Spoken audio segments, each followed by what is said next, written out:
Hello friends, आप लोग कैसे हैं। हमें आशा है कि आप लोग अच्छे होंगे और आप लोगों का तैयारी बेहतर चलता होगा। तो साथियों, आज जो हम लोग चर्चा करेंगे ईवीएस के कुछ ऐसा पॉइंट जो कि एग्ज़ाम में अक्सर ये पूछा जाता है। इसलिए साथियों, इस वीडियो को लास्ट तक देखें। साथ ही साथ इस वीडियो के डिस्क्रिप्शन में टेस्ट का लिंक दिया हुआ है, तो जा कर के वहाँ पे टेस्ट अवश्य दे। टेस्ट देने से आपको बहुत ही बेनिफिट होगा, क्योंकि टेस्ट देने से ये आपका मूल्यांकन होगा। मूल्यांकन से आपको तभी पता चलेगा कि आपका तैयारी बेहतर हो रहा है या नहीं हो रहा है। इसलिए टेस्ट देना ज़रूरी है। और वीडियो के बीच में उस टेस्ट का पासकोड दिया हुआ है, तो वीडियो भी पूरा देखें। वीडियो से भी बहुत फ़ायदा होने वाला है, क्योंकि इस भी सेशन में 20 क्वेश्चन ऐसा लिया गया है जो कि पूछा हुआ क्वेश्चन है। तो साथियों, इस क्वेश्चन को भी एनालिसिस करेंगे, साथ में आप लोग टेस्ट भी जा करके देंगे। तो साथियों, आज का जो है टॉपिक है उसी के बारे में चर्चा करेंगे। चाहे देखिए सुनीता विलियम्स हो या गांधी जी का जो दांडी यात्रा है, ये सभी के बारे में चर्चा करेंगे। उससे पहले देखिए आपके स्क्रीन पर है उदयू के बारे में चर्चा करेंगे। देखिए क्या दिया हुआ है। सर्दियों में देखिए ये जो होता है, सर्दियों के समय में खेत में जो है आपका जो सब्जी होता है, सर्दियों के समय में खेत का जो सब्जी निकाल करके उसी में मसाला दे करके एक जो मटके में भर देते हैं और मटका को जो है पूरा पैक कर देते हैं और मटका को उल्टा करके कोयले के ताव पर दे देते हैं, यानी कि उल्टा करके कोयले के अंगारा पर यानी कि ताव पर सेकते हैं। और जब सब्जी पक जाता है तो उसी को क्या बोलते हैं, देखिए उसी को उधुयू बोला जाता है, जो कि गुजराती में का मतलब इसका होता है उल्टा। गुजराती में इसको क्या बोला जाता है, उल्टा बोला जाता है। उसके बाद दूसरा पॉइंट दिया हुआ है। देखिए दूसरा पॉइंट क्या दिया हुआ, उधयू के साथ मिट्टी के चूल्हे में पकी बाजरे की रोटी खाया जाता है, साथ में मक्खन, दही और छाछ भी ली जाती है। जो ये सब्जी है इसके साथ साथ क्या क्या खाया जाता है, मक्खन हो गया, दही हो गया और छाछ भी लिया जाता है। उसके बाद नेक्स्ट पॉइंट है गांधीधाम स्टेशन कहाँ किस राज्य में है, तो गुजरात में है। गांधीधाम जो स्टेशन है किस राज्य में है, तो गुजरात में है। उसके बाद नेक्स्ट पॉइंट आपके स्क्रीन पे है। देखिए नेक्स्ट पॉइंट है क्या, गुजरात के प्रमुख खाद्य, यानी कि गुजरात में क्या क्या खाया जाता है, जैसे कि ढोकला हुआ, चटनी हुआ और नींबू वाले चावल तथा मिठाई, ये कहाँ का प्रसिद्ध भोजन है, तो गुजरात का। ये सब क्वेश्चन पूछ दिया जाता है साथियों। उसके बाद है बनगाम, गुजरात में ही है। बनगाम कहाँ है, तो गुजरात में। गांधीधाम जो है अहमदाबाद में है। गांधीधाम कहाँ पे है, अहमदाबाद में। उसके बाद है नेक्स्ट पॉइंट बालसाड भी गुजरात में ही है। बालसाड जो है गुजरात में ही है। ये सब हो रिलेशनशिप था आप गुजरात राज्य से। उसके बाद आता है आपका दांडी यात्रा। उसके बाद जो है हम लोग चर्चा करेंगे किसके पर, तो दांडी यात्रा, यानी गांधी जी का जो दांडी यात्रा था उसके बारे में चर्चा करेंगे। देखिए दांडी यात्रा के बारे में आपके स्क्रीन पे आ चुका है। फर्स्ट पॉइंट है सन 1930 में अंग्रेज ने भारत के आम लोगों पर नमक बनाने वाले पर पाबंदी लगा दी है। यानी कि अंग्रेज जो थे, हमारे भारतवर्ष के जो व्यक्ति, आम व्यक्ति थे, वे लोग जो नमक का संचालन करते थे कि नमक बनाते थे, उस पर ये पाबंदी यानी कि रोक लगा दिए। तब गांधी जी ने यह दांडी यात्रा शुरू किए। तो ये कहाँ पे चालू किए, गांधी जी का कहना था जो चीज़ हमें कुदरत यानी कि भगवान ने दी है उसे पर पाबंदी कैसी, यानी कि उस पर रोक कैसी। यह कथन किसका था, तो ये कथन आपका गांधी जी का था। उन्होंने लोगों के साथ मिलकर के अहमदाबाद से दांडी यात्रा स्टार्ट किया और समुद्र तट तक एक लंबी यात्रा की। और इसी गलत, ये जो है इसकी जो गलत कानून जो है उसको तोड़ दिया। किसका गलत कानून था, तो अंग्रेज का। तो अंग्रेज का कानून जो दांडी का कानून था आपका, अंग्रेज का जो एक कानून था ये नमक सत्याग्रह, नमक वाला, तो उसमें जो है गांधी जी जो है अहमदाबाद से स्टार्ट किया और जो है समुद्र तक पैदल चले, वह बहुत मजदूरों के साथ चले। इसी यात्रा को दांडी यात्रा बोला जाता है। उसके बाद आता आपका नेक्स्ट जो दिया हुआ है ग्रेगर मेंडल के बारे में जानेंगे। देखिए ग्रेगर मेंडल के बारे में चर्चा करेंगे। ग्रेगर मेंडल कौन थे?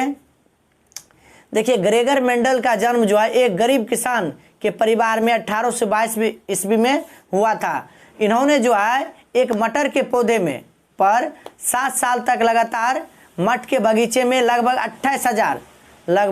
28,000 पौधों पर एक एक करके यानी कि बारीकी बारीकी से प्रयोग किए, उनका आंकड़े का इकट्ठे किए। कौन थे इन्होंने जो कि 28,000 मटर के पौधों पर प्रयोग किए? वो थे ग्रेगर जॉन मेंडल थे। उसके बाद इसका नेक्स्ट पॉइंट आता है, मटर के पौधे के कुछ गुण होते हैं जो कि जड़ियों में आते हैं। बीज या तो मुलायम होगा या खुदर होगा। कहने का मतलब ये है खुरदरा होगा, और उनमें से निकली अगली पीढ़ी के बीज तो मुलायम होगा या तो फिर खुरदरे होगा, यानी कि जो खुदर बिदर होगा वो होगा। यानी कि कहने का मतलब ये हुआ अगला पीढ़ी यानी कि नेक्स्ट पीढ़ी भी उसी के रास्ता पर चलेगा, यानी कि रास्ता कुछ नहीं होता। कहने का मतलब उसके जो बीच का जो रास्ता होता है उसमें कोई डिफरेंस नहीं होता है। उसके बाद नेक्स्ट दिया है, नेक्स्ट जो पॉइंट है आपका जंगल के बारे में है। तो जंगल के बारे में चर्चा करेंगे। देखिए अधिकार अधिनियम 2007 के तहत जो व्यक्ति 25 वर्षों से जंगल में रह रहे हैं तो उनको ये अधिकार हो जाता है कि जंगल में अपना घर मकान बना करके रह सकते हैं। उनको कोई नहीं निकाल सकता, उनको कोई भगा नहीं सकता है।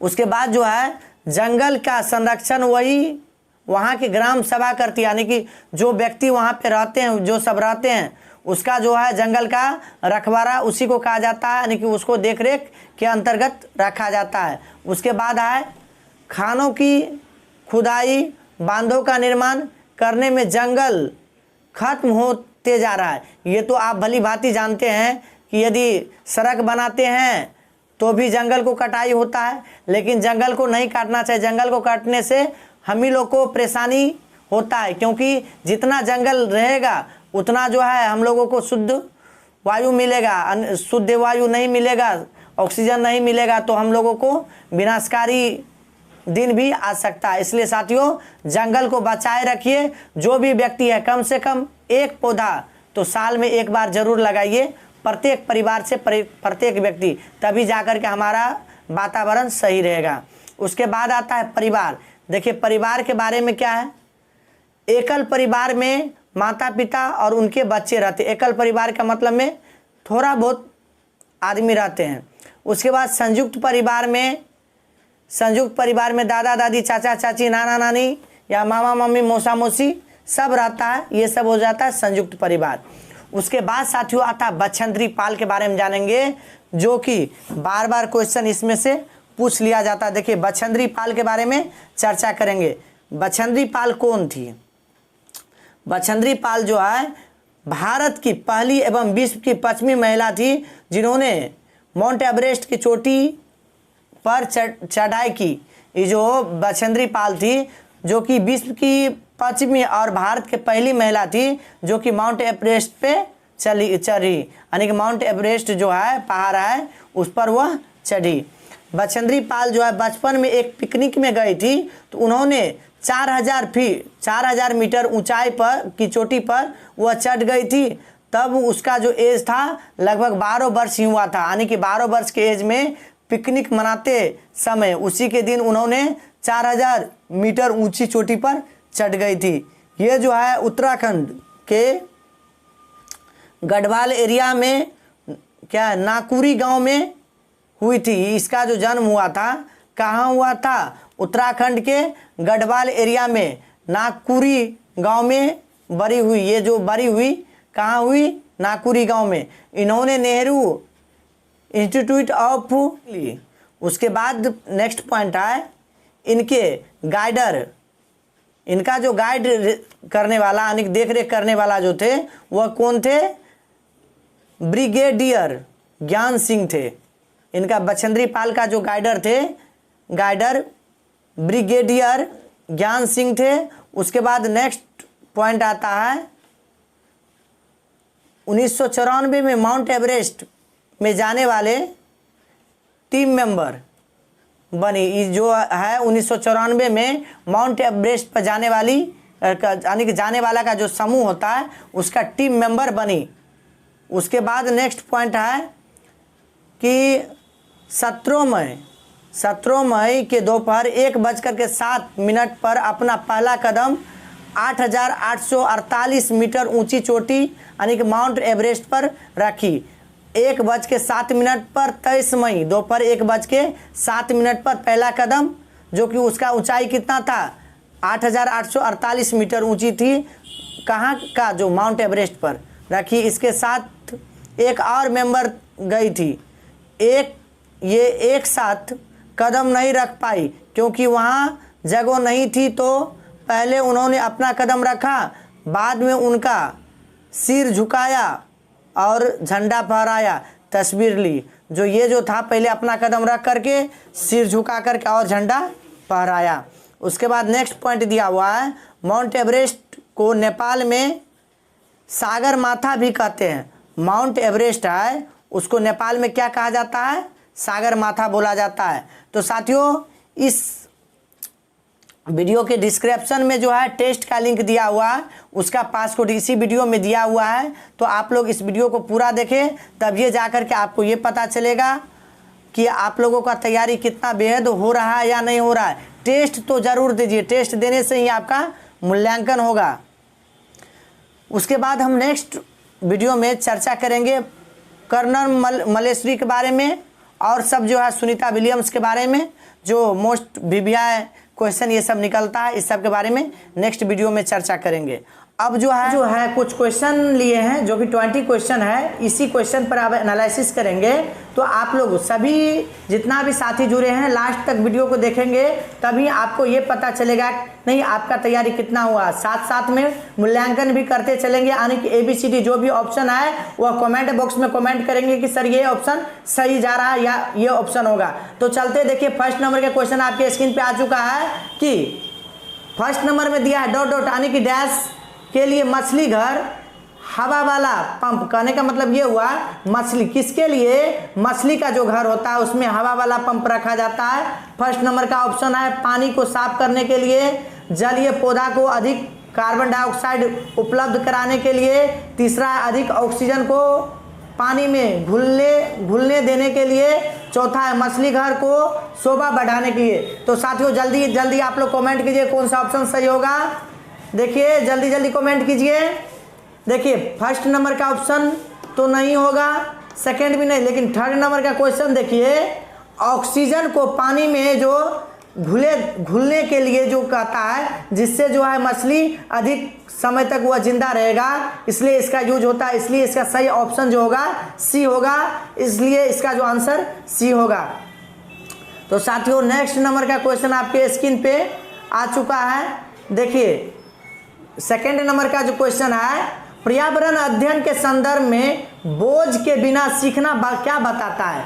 पर्यावरण के जो अध्ययन में बोझ के बिना सीखना क्या बताता है। पहला ऑप्शन है EVS पाठ्य को आधा करने की जरूरत है, दूसरा है स्कूल बैग का वजन कम करना, सी नंबर का ऑप्शन है EVS पाठ्य पुस्तकों में अध्यायों की कम करना, यानी कि जो पाठ जो होता है उसको कम करना, उसके बाद है अबोध का भार को कम करना।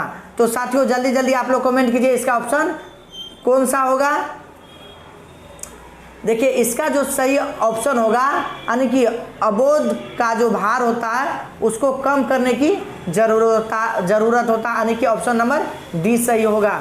उसके बाद नेक्स्ट क्वेश्चन आपके स्क्रीन पे आ चुका है, थर्ड नंबर का क्वेश्चन। देखिए थर्ड नंबर का क्वेश्चन कहता है परिवार एक इकाई होता है। परिवार जो होता है एक इकाई होता है जिसमें माँ पिता और उनके 2 बच्चे होते हैं। परिवार एक इकाई होता है जिसमें माँ पिता और उनके बच्चे दो बच्चे होते हैं। यह कथन, अब यह कथन जो है क्या है। उसके बाद देखिए ऑप्शन में फर्स्ट नंबर का ऑप्शन दिया हुआ है सत्य है, क्योंकि सभी भारतीय परिवार इसी प्रकार के होते हैं। तो आप लोग समझ सकते हैं क्या आपके परिवार माँ बाप और 2 बच्चे ही हैं। उसके बाद देखिए बी ऑप्शन कहता है सही नहीं है, क्योंकि इस कथन में यह स्पष्ट करना चाहिए कि बच्चे जैविक होते हैं। उसके बाद सी नंबर में दिया है सही नहीं है, क्योंकि परिवार में कई प्रकार के परिवार जो है कई प्रकार के होते हैं तथा परिवार का केवल एक ही प्रकार में वर्गीकरण नहीं किया जा सकता है। उसके बाद चौथा ऑप्शन है सत्य है, क्योंकि यह किसी आदर्श परिवार का आकार है। तो साथियों कौन सा ऑप्शन सही होगा, आप लोग जल्दी जल्दी कमेंट कीजिए। देखिए इसका सही ऑप्शन हम लेंगे सी नंबर। सी नंबर जो है आपका सही ऑप्शन होगा कि यह सही नहीं है, क्योंकि परिवार कई प्रकार के होते हैं, छोटा परिवार, बड़ा परिवार, ये नहीं है कि सभी परिवार में केवल 2 ही बच्चे होते हैं, इसलिए इसका सही ऑप्शन सी लेंगे। उसके बाद नेक्स्ट क्वेश्चन आपके स्क्रीन पे आ चुका है। देखिए निम्नलिखित में से कौन से शब्द समूह आपस में निकटतीय रूप में संबंधित है, जो नज़दीकी में संबंधित है वह कौन सा है। पहला देखिए मच्छर, मलेरिया, एनीमिया, लोह। दूसरा ऑप्शन में है लोह, मलेरिया, एनीमिया, रक्त। उसके बाद सी ऑप्शन में है लोह, सी ऑप्शन में है लोह, हेमोग्लोबिन होना चाहिए साथियों, इसके यहाँ पे होना चाहिए हीमोग्लोबिन, एनीमिया और आंवला। डी में है मच्छर, डेंगू, लोह और गुड़। तो साथियों जल्दी जल्दी आप लोग कमेंट कीजिए इसका ऑप्शन कौन सा सही होगा। तो देखिए इसका ऑप्शन सही होगा आपका सी नंबर। सी नंबर लोह, हीमोग्लोबिन और एनीमिया, आंवला, यानी कि 4 नंबर का सी ऑप्शन सही होगा। उसके बाद नेक्स्ट क्वेश्चन आपके स्क्रीन पे आ चुका है। देखिए क्या होगा, किसी क्रियाकलाप के लिए समूह बताते हुए सामाजिक अध्ययन के शिक्षक को क्या करना चाहिए। सामाजिक अध्ययन का जो शिक्षक होता है उसको क्या करना चाहिए। सभी प्रयोगिकों की सहभागिता और सहयोग सुनिश्चित करे कि लड़के लड़कियों के समूह अलग हो। सी में उनके अंकों के अनुसार समूह बनाए, या डी में केवल 2 समूह बनाए, प्रत्येक में बहुत से विद्यार्थी हो। तो साथियों जल्दी जल्दी आप लोग कमेंट कीजिए कौन सा ऑप्शन सही होगा। तो देखिए ये जो जहाँ तक सामाजिक अध्ययन के शिक्षक को होना चाहिए कि सभी प्रायोगिक सहभागिताओं और सहयोग को सुनिश्चित करें, यानी कि ऑप्शन नंबर ए सही होगा। उसके बाद नेक्स्ट क्वेश्चन आपके स्क्रीन पे आ चुका है। ताजमहल में पीले होने के लिए निम्नलिखित में से कौन सा जिम्मेदार है। ताजमहल जो है उसमें पीलापन होने लगा है, वह उसका जिम्मेदार कौन है। क्लोरीन है, या नाइट्रस ऑक्साइड है, या सल्फर डाइऑक्साइड है, या सल्फर है। तो साथियों जल्दी जल्दी आप लोग कमेंट कीजिए कौन सा ऑप्शन सही होगा। ये जो क्वेश्चन लगभग 2018 के दिसंबर माह में पूछा गया क्वेश्चन है। तो साथियों जल्दी जल्दी आप लोग कमेंट कीजिए कौन सा ऑप्शन सही होगा।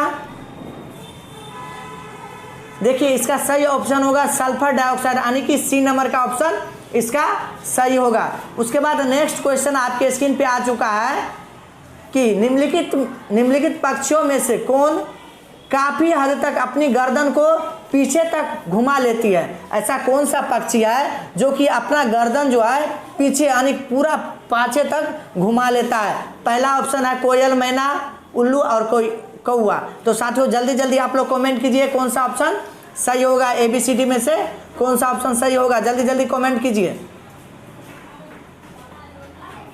देखिए इसको ये इस तरीका से भी क्वेश्चन पूछा जाता है, ऐसा कौन सा पक्षी है जो कि 360 डिग्री पर अपना जो है गर्दन को घुमा लेती है। वह ऑप्शन इसीलिए ये क्वेश्चन भी पूछा जा सकता है क्योंकि यूपी टेट में ये क्वेश्चन लगभग 2017 या 18 में क्वेश्चन पूछा हुआ है कि ऐसा कौन सा पक्षी है जो कि अपना गर्दन 360 डिग्री पर झुकाती है, तो वह उल्लू होगा। उसके बाद नेक्स्ट क्वेश्चन आपके स्क्रीन पे आ चुका है 8 नंबर का क्वेश्चन। देखिए पर्यावरण अध्ययन में शिक्षक के द्वारा बच्चों को स्वयं के आकलन के लिए अवसर देना चाहिए। बच्चों के लिए जो ये तो स्वयं के लिए अवसर तो प्रदान करना ही चाहिए किन्हीं भी शिक्षक के माध्यम से, तो वह कौन सा आकलन कहलाता है, यानी कि वह स्व आकलन क्या कहलाता है। स्व आकलन जो होता है वह सीखने के लिए आकलन या सीसीई पर डिपेंड करता है, या सीखने के समान आकलन होता है, या सीखने का आकलन होता है। तो साथियों जल्दी जल्दी आप लोग कमेंट कीजिए इसका सही आंसर क्या होगा। तो इसका सही ऑप्शन नंबर सी होगा, यानी कि सीखने के समान आकलन, यानी कि ऑप्शन नंबर सी होगा। उसके बाद नेक्स्ट क्वेश्चन आता है आपके स्क्रीन पर साथियों। देखिए 9 नंबर का क्वेश्चन कहता है कि भारत में बिहार के सापेक्ष जम्मू कश्मीर और गोवा की स्थिति क्या है। जो बिहार जो है वह जम्मू कश्मीर और गोवा जो राज्य है उसके स्थिति में बिहार का जो स्थिति कहाँ है, किस दिशा की ओर है। तो जल्दी जल्दी आप लोग कमेंट कीजिए किस दिशा में होगा। पहला ऑप्शन है दक्षिण पश्चिम और उत्तर पूर्व में, दूसरा है पूर्व और पश्चिम में, तीसरा है पश्चिम और पूर्व में, चौथा है उत्तर पश्चिम और दक्षिण पश्चिम में। तो साथियों जल्दी जल्दी आप लोग कमेंट कीजिए कौन सा ऑप्शन सही होगा। देखिए इसका सही ऑप्शन जो होगा आपका ऑप्शन नंबर डी, यानी कि उत्तर पश्चिम और दक्षिण पश्चिम में होगा। बिहार का स्थिति जो है जम्मू कश्मीर और गोवा के उत्तर पश्चिम और दक्षिण पश्चिम में अवस्थित है। उसके बाद नेक्स्ट क्वेश्चन आपके स्क्रीन पर साथियों आ चुका है। देखिए 10 नंबर का क्वेश्चन क्या कहता है, निम्नलिखित में से कौन सा ग्रीन हाउस है। ग्रीन हाउस इनमें से कौन सा है। तो देखिए 4 ऑप्शन आपके स्क्रीन पे है, जल वाष्प, कार्बन डाइऑक्साइड, मीथेन, उपरोक्त सभी। तो साथियों जल्दी जल्दी आप लोग कमेंट कीजिए कौन सा ऑप्शन इसमें से सही होगा। तो इसका सही ऑप्शन डी होगा। उसके बाद नेक्स्ट नंबर का क्वेश्चन यानी कि 11 नंबर का क्वेश्चन आपके स्क्रीन पे आ चुका है।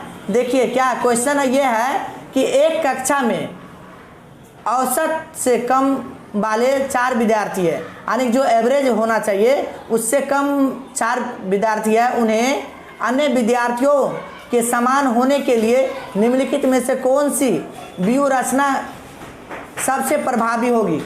ये जो होगा किससे प्रभावी होगा, यानी कि सबसे जो होगा इनमें से 4 ऑप्शन है वह सबसे अधिक किसका प्रभावी होगा। तो इसमें जो ऑप्शन दिया हुआ फर्स्ट नंबर का, देखिए उन्हें अगली पंक्ति में बैठाना और उनके काम का पर्यवेक्षण करना। उसके बाद नेक्स्ट पॉइंट दिया हुआ उनके अधिगम के कमजोर क्षेत्रों की पहचान करना और उनके अनुसार सुधारात्मक उपाय उपलब्ध कराना। सी में है यह सुनिश्चित करना कि वे नियमित रूप से विद्यालय आए। डी में उन्हें घर पर रोकने के लिए अतिरिक्त दत्त कार्य यानी कि जो HW देते हैं वह देना चाहिए। तो साथियों कौन सा ऑप्शन सही होगा जल्दी जल्दी आप लोग कमेंट कीजिए। देखिए इसका सही ऑप्शन नंबर बी होना चाहिए, यानी कि उनके अधिगम के कमजोर क्षेत्रों की पहचान करना और उनके अनुसार सुधारात्मक उपाय जो होता है उस पर ध्यान देना चाहिए। इसलिए साथियों इसका ऑप्शन नंबर 2 होगा, यानी कि बी होगा। तो साथियों आप समझ सकते हैं जो बच्चा एवरेजिंग है वह कम मार्क्स उठाता है, यानी कि कमज़ोर बच्चा है, उसके लिए जो आप क्या करेंगे तो सबसे पहले उसका कौन सा पर्सन कमज़ोर है उस पर ध्यान देंगे, तभी तो पता चलेगा कि नहीं इस कमज़ोर स्थिति को यदि आप दूर कर देते तो बच्चा ऑटोमेटिक पढ़ना स्टार्ट कर देगा, अनेक पढ़ना स्टार्ट कर देगा, शुरू कर देगा, उसको पढ़ने की जिज्ञासा जग जाएगी। इसलिए इसका सही ऑप्शन बी होगा। उसके बाद नेक्स्ट क्वेश्चन आपकी स्क्रीन पे आ चुका है साथियों। उस वैज्ञानिक का नाम क्या है जिन्होंने सर्वप्रथम मच्छर के पेट के अंदर झांका, यानी कि मच्छर के पेट के अंदर क्या रहता है उसके बारे में बताया कि यह सिद्ध किया कि मलेरिया मच्छर से फैलता है तथा इसके अनुसंधान के लिए दिसंबर 1902 में इसको जो है नोबेल प्राइज दिया गया। वह कौन था। तो सबसे पहला ऑप्शन है चार्ल्स डार्विन, ग्रेग मेंडल, उसके बाद जॉर्ज मिस्ट्रल और रोनाल्ड रॉस। तो साथियों जल्दी जल्दी आप लोग कमेंट कीजिए इसका कौन सा ऑप्शन सही होगा। तो देखिए इसका ऑप्शन नंबर डी यानी कि रोनाल्ड रॉस सही इसका ऑप्शन है।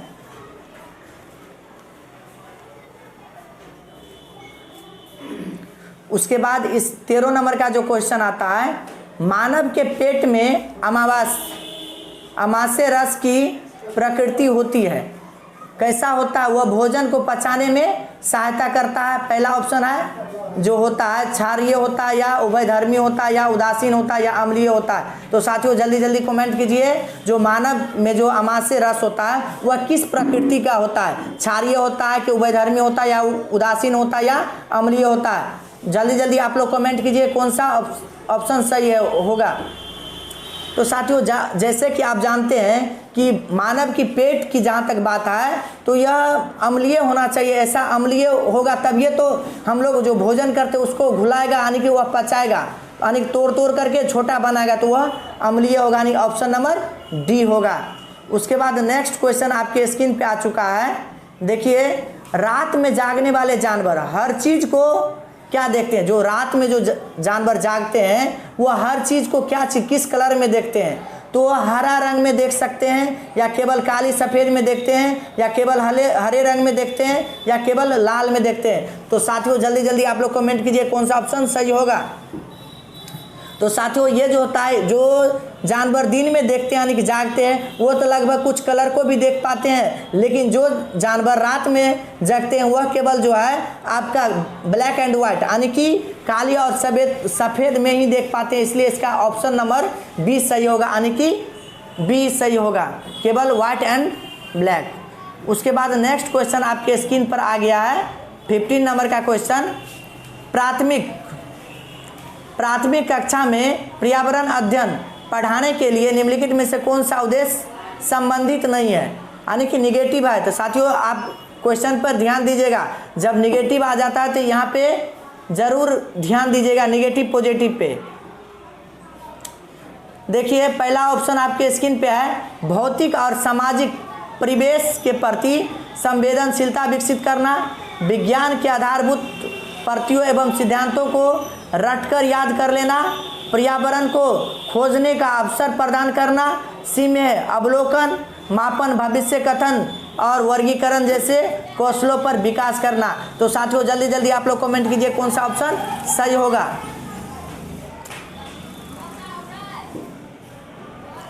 तो देखिए यहाँ पे निगेटिव है और यहाँ पे बी में दिया है रट कर याद करना, रट जाना यानी कि रटना। जब ये रटने वाला आता है तो वह नहीं होता, यानी कि ऑप्शन गलत होता है, लेकिन यहाँ पे नहीं लगा है इसलिए वही ऑप्शन सही होगा, यानी कि आपका बी नंबर का ऑप्शन सही होगा। उसके बाद नेक्स्ट क्वेश्चन आपके स्क्रीन पे आ चुका है। देखिए, पर्यावरण अध्ययन के लिए एक शिक्षिका निम्नलिखित कारणों से अपना कक्षा का प्रारंभ कुछ मुख्य प्रश्नों पूछते हुए करती है और सबसे कम प्राथमिकता वाले का कारण कौन सा है उसको चुनिए, यानी कि जो सबसे कम प्राथमिकता वाला जो है उसको चुनिए, इसमें से कौन सा ऑप्शन सही होगा। तो पहला है शिक्षार्थियों का चिंतन सीमित किया जा सकता है, दूसरा है शिक्षार्थियों का चिंतन उद्दीपित किया जा सकता है, तीसरा है प्रश्न शिक्षार्थियों में उत्सुकता जागते हैं, और डी नंबर का प्रश्न प्रकरण को संदर्भ परक बनाने में मदद करता है। तो साथियों जल्दी जल्दी आप लोग कमेंट कीजिए कौन सा ऑप्शन सही होगा। तो देखिए इसका ऑप्शन ए यानी शिक्षार्थियों का चिंतन सीमित किया जा सकता है, इसलिए इसका ऑप्शन सही यानी कि 16 नंबर का होगा, का ए होगा। उसके बाद नेक्स्ट क्वेश्चन आपके स्क्रीन पे आ चुका है 17 नंबर का। कक्षा में पोषण प्रकरण का परिचय अधिक प्रभावी तरीके से देने के लिए एक शिक्षक को डैश होना चाहिए। तो देखिए क्या होना चाहिए, पहला है मानव दांतों का प्रतिरूप दिखाना चाहिए, दूसरा है विद्यार्थियों को अपने टिफिन बॉक्स खोलने और उसके सामग्री को देखने के लिए कहना चाहिए था, बाद में शिक्षक को व्याख्या कर देना चाहिए, सी में है पोषक तत्वों को भरपूर विभिन्न भोजन के उदाहरण देने चाहिए, डी में है श्याम पट पर पाचन तंत्र का आरेख बनाना चाहिए। तो साथियों कौन सा ऑप्शन सही होगा, जल्दी जल्दी आप लोग कमेंट कीजिए। देखिए इसका सही ऑप्शन नंबर बी होगा। उसके बाद नेक्स्ट क्वेश्चन आता है आपके स्क्रीन पे। देखिए पंखुड़ियों के अंदर फूल के बीच में कुछ पतली पाउडर जैसी रचनाएं दिखती है उन्हें क्या कहते हैं? उसको पराग कोश कहते हैं, या पराग बोलते हैं, या मूलांकुर बोलते हैं, या वर्तिकान बोलते हैं। तो साथियों जल्दी जल्दी आप लोग कमेंट कीजिए कौन सा ऑप्शन इसका सही है। तो साथियों जो आज इस वीडियो के डिस्क्रिप्शन में टेस्ट का लिंक दिया हुआ है उसका पासकोड है 1213, तो इसलिए आप लोग जा करके डिस्क्रिप्शन खोल कर टेस्ट देना ना भूलें। टेस्ट देने से आपको बहुत ही फायदा होगा, इसलिए साथियों आप लोग टेस्ट बार बार दीजिए। जब तक टेस्ट नहीं देंगे तो कैसे पता चलेगा आपका तैयारी बेहतर हो रहा है या नहीं हो रहा है। तो साथियों इसका जो होगा ऑप्शन नंबर बी यानी कि पराग होगा। उसके बाद नेक्स्ट क्वेश्चन आपके स्क्रीन पे आ चुका है। वाष्पीकरण की प्रक्रिया निम्नलिखित में से किस स्थिति में सबसे धीमी होता है? पहला ऑप्शन है सतह क्षेत्र का तापमान दोनों में कमी, बी में है सतह क्षेत्र और तापमान दोनों में वृद्धि, तीसरा ऑप्शन है सतह क्षेत्र में बढ़ना लेकिन तापमान घटना, डी में है सतह क्षेत्र घटना लेकिन तापमान बढ़ना। तो साथियों जल्दी जल्दी आप लोग कमेंट कीजिए कौन सा सही होगा। इसका ऑप्शन नंबर ए होगा, सतह क्षेत्र और तापमान दोनों में कमी होना। उसके बाद नेक्स्ट क्वेश्चन और लास्ट क्वेश्चन आपके स्क्रीन पे आ चुका है। निम्नलिखित में से कौन सा चांद की सतह पर विशेषताओं के बारे में सबसे अच्छा वर्णन करता है? पहला हवा नहीं है, गुरुत्व नहीं है, समतल सतह है, पानी नहीं है, पर्याप्त हवा है। उसके बाद ऊंचा पहाड़ी, सी में है पानी नहीं, गहरे यानी गहरे। उसके बाद ऊंची पहाड़ी, डी में हवा नहीं, गुरुत्व नहीं, पानी नहीं। तो साथियों कौन सा ऑप्शन सही होगा जल्दी जल्दी आप लोग कमेंट कीजिए। तो साथियों इसका सही ऑप्शन नंबर सी होगा, पानी नहीं, गहरे गहवर, उसके बाद ऊंचे पहाड़ी। तो साथियों इसका ऑप्शन सी होगा। तो साथियों आज हम 20 क्वेश्चन ही रखेंगे और फिर मिलेंगे नेक्स्ट वीडियो के साथ। तब तक के लिए जय हिंद।